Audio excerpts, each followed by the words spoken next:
नमस्कार. सुरुवातीलाच बातमी आहे मोठी आणि पावसासंदर्भातील. पुणे, सातारा, सांगली, सोलापूर, नागपूर, चंद्रपूर, गडचिरोली, अमरावती, भंडारा, वर्धा ऐकलेत ना, या सगळ्या जिल्ह्यात पुढच्या काही दिवसात जोरदार पाऊस येणार आहे. कुठे होणार आहे विजांचा कडकडाट, तर कुठे होणार आहे वादळी वाऱ्यासोबत पाऊस. तर जाणून घेऊया संपूर्ण आणि सविस्तर बातमी. मित्रांनो, व्हिडिओला सबस्क्राईब करा, व्हिडिओ शेअर करा. गेल्या काही दिवसांपासून पाऊस म्हणजे जणू कुठे गायबच झाला होता. पण आता हवामान खात्याने सांगितलंय की पाऊस पुन्हा ॲक्शनमध्ये येतोय.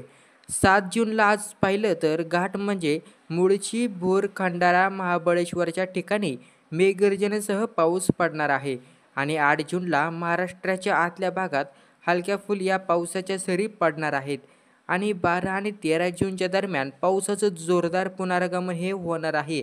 पुणे, सातारा, सांगली या जिल्ह्यात वादळी वाऱ्यांसह जोरदार पाऊस पडणार आहे. सोलापूर, अकोला, अमरावती इथे विजांचा कडकडाटासह पाऊस पडणार आहे. नागपूर, गडचिरोली, चंद्रपूर येथे पावसाची जोरदार शक्यता आहे. उर्वरित भागात हलका ते मध्यम स्वरूपाचा पाऊस पडू शकतो. वाऱ्यांचा वेग साधारण 40 ते 50 किमी असणार आहे. म्हणजे छत्र्या, रेनकोट सज्ज ठेवा. मध्य महाराष्ट्रात यंदा थोडं पावसाचं प्रमाण जास्त असणार आहे, पण कोकण विदर्भात मात्र सरासरीपेक्षा थोडं कमी पावसाची शक्यता आहे. तुमच्याकडे पाऊस आलाय का, की अजूनही उकाड्याने त्रस्त देतोय? कमेंट्समध्ये नक्की सांगा आणि हो, अपडेट शेअर करा आपल्या मित्रमैत्रिणींना.